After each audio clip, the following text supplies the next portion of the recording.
اللہ کا واسطہ دے کے کہتا ہوں کہ مزاروں پہ جانا بولو بھائی بند کر دو. کچھ بھی نہیں رکھا مزاروں پہ, کچھ بھی نہیں ہے. میں جب سفر پہ جاتا ہوں نا تو پھر ایک ٹیلی فون کے ذریعے, اور ٹیلی فون سے بھی زیادہ سفر میں لوگوں کا پتہ چلتا ہے. ایک مرتبہ میں پنجاب سے آ رہا تھا بائی ٹرین, تو اسٹیشن پہ ہم بیٹھ گئے ٹرین کے انتظار میں. تو ایک پڑھا لکھا لڑکا میرے ساتھ آ کے بیٹھ گیا, لگ رہا تھا شکل سے لباس سے پڑھا لکھا ہے. گپ شپ شروع ہو گئی. میں نے کہا کدھر کی روانگی؟ کہہ رہے کراچی جا رہا ہوں. میں نے کہا کہاں؟ کہہ رہے وہ عبداللہ شاہ غازی کے مزار پہ. میں نے کہا شکل سے تو پڑھے لکھے لگ رہے ہو یار. تو کہہ رہے کیا ہوا؟ مزار پہ جا کے میں اللہ سے مانگوں گا, عبداللہ شاہ غازی سے تھوڑی مانگوں گا. تو میں نے کہا اللہ سے مانگنے کے لیے اللہ نے مسجدیں بنائی ہیں, مزار بولتے کیوں نہیں؟ اللہ سے مانگنے کے لیے کیا ہے؟ مسجدیں ہیں, مزار تھوڑی ہیں. بہت سمجھایا, مگر جیسے روحانی علاج والوں کی عقیدت ایک دفعہ جب دل میں بیٹھ جائے نا, دلائل کے انبار لگا دو مگر بات سمجھ میں یہ اندر کوئی فالٹ ہوتا ہے.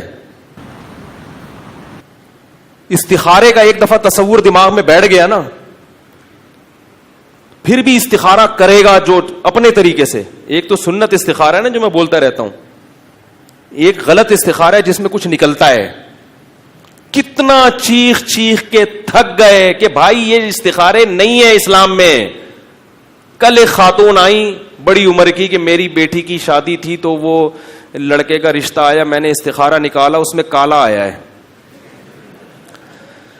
مجھے بہت افسوس ہوا. میں نے کہا میرے بیان بھی سنتی ہیں اور کہہ کے تھک گیا, مگر یہ جو بیماری ہے نا,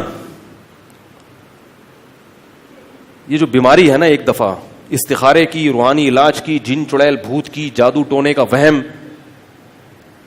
یہ نکلتی نہیں ہے. میں نے کہا محترمہ اماں جی آپ کی بیٹی آج کل رشتے کہاں آ رہے ہیں اگر بندہ اچھا ہے. میں نے کہا خواب میں کالا نکلا ہے, بندہ تو کالا نہیں ہے نا. ایسے ہی میں نے کہا لڑکا تو اتنا کالا نہیں ہے نا جتنا خواب میں کالا آیا تھا. لڑکا ایسا ہے کہ اتنا کالا ہے کہ اندھیرے میں نظر ہی نہیں آ رہا. پھر تھوڑا سا مسئلہ ہے کہ بھائی بیٹی کو پتہ نہیں پسند آئے کہ نہ آئے. تھوڑا بہت تو لڑکے کالے پیلے بھی چلتے ہیں, ٹھیک ہے, لیکن بالکل ہی بلیک ہے اتنا کہ اندھیرے میں نظر آ ہی نہیں رہا. اور آپ کی بیٹی بالکل گوری چٹی ہے, پھر تھوڑا میچنگ کا رشتہ بولو بھائی نہیں. لیکن محض بھائی کوئی کالا پیلا بیٹھو, میں یہ میری عادت ہے ایسا ہے, تو یہ تو اس کو کوئی وہ نہ کریں آپ لوگ, دل پہ نہ لے کے جائیں. کسی کو اللہ نے کالا بنایا کسی کو گورا بنایا, یہ تو ایک مزاح کی چیز ہوتی ہے نا. کسی کا مذاق اڑانا مقصد بول لو نا یار نہیں ہے. تو کیونکہ وہ ان کو سمجھانے کے لیے یہ مزاح کرنا پڑتا. میں نے کہا استخارے میں کالے نکلنے سے کچھ بھی نہیں ہوتا. لڑکا اچھا ہے تو بیٹی کی شادی وہاں آنکھ بند کر کے کر دیں, اچھا نہیں ہے تو استخارے سفید بھی نکلتے رہے, سفید کبوتر نکلے استخارے میں, آپ نے بیٹی کی شادی وہاں نہیں کرنی. اور اللہ کا واسطہ میری جان چھوڑیں, کیونکہ مجھے پتا تھا کہ یہ استخارے کی ڈسی ہوئی ہیں, یہ پھر کھڑی ہو جائیں گی. نہیں جی آپ نکال کے بتائیں. لوگ آ جاتے ہیں پرچہ لے کے میرے پاس. کئی دفعہ ایسے ہوا ہے, فون آیا, اٹھائے جی فلاں بات کر رہا ہوں, جی فرمائیے. میرا نام جی عبد الشکور ہے. تو کیا کروں بھائی؟ میری والدہ کا نام بی بی گل چمن. تو بھائی میں کیا کروں, اپنے کیوں شجرہ نسب بیان کر رہا ہے بھائی تو مجھے اس سے کیا غرض؟ آپ کی اماں کا نام کیا, آپ کے دادا کا نام کیا؟ کہہ رہے ہیں آگے سنے تو صحیح. تو میری اماں کا نام یہ ہے اور بچی کا نام یہ ہے. اپنی گھر کی بچیوں کے نام بتا رہا ہے بھائی مجھے, تو کیا کرنا ہے؟ کہہ رہے آپ استخارہ نکال دیں. جہالت ہے. اپنا نام, اپنی اماں کا نام, اپنی بچیوں کا نام بتا کے کیا نکالنا؟ میں نے کہا ہم نے آج تک اپنی شادیوں میں کبھی استخارہ اللہ کا شکر ہے نہیں نکالا, ورنہ اب تک کنوارے کے کنوارے ہی ہوتے. ہمیں تو جہاں رشتہ ملا ٹرائی مارا. استخاروں کے چکر جو یہ آج کل جاہلوں والے استخارے ہو رہے ہیں, اس کے چکر میں الحمدللہ ٹرائی کرو یار. ان کو بھی منع کر دیا استخارہ نہیں نکالنا.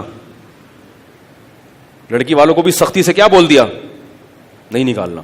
اور اگر نکالا کیونکہ ڈر یہ ہوتا ہے نا ان کا سوتے ہوئے پتہ نہیں کیا خواب آ جائے, اچھا والا ایک رشتہ انکار کر دیں یار, کیا اگلے بھی تو ڈر ہوتا ہے نا کہ وہ انکار کر دے گا تو ہم بھی کنوارے ہی رہ جائیں گے.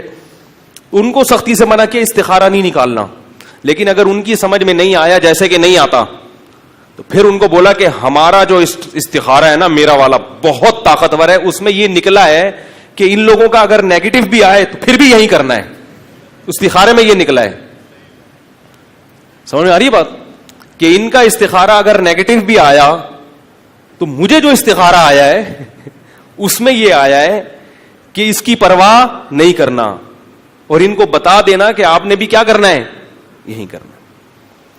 چھوڑ دو یہ استخارے یہ جو آج کل چل رہے ہیں.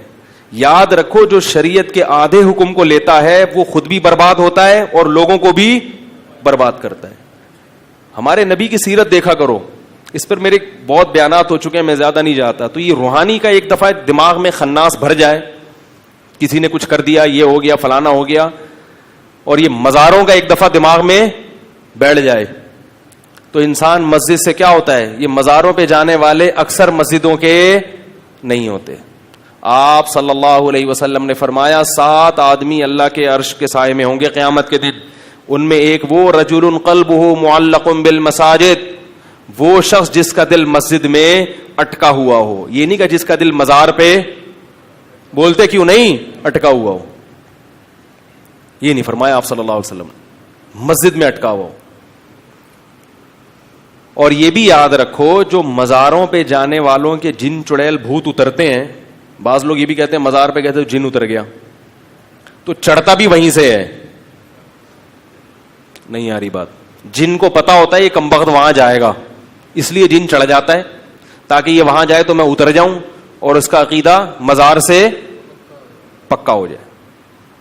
ابھی ہمارے ایک رشتے دار آئے ہوئے تھے, ان کے پاؤں میں دھاگا, انگوٹھے میں بھی دھاگا, تھوڑا سا ان میں گرین شیڈ ہے, ٹھیک ہے. ہم نے ہمارے پہ رشتے دار بہت مختلف قسم کے رشتے دار ہم نے الحمدللہ پالے ہوئے ہیں, مختلف ڈیزائن کے.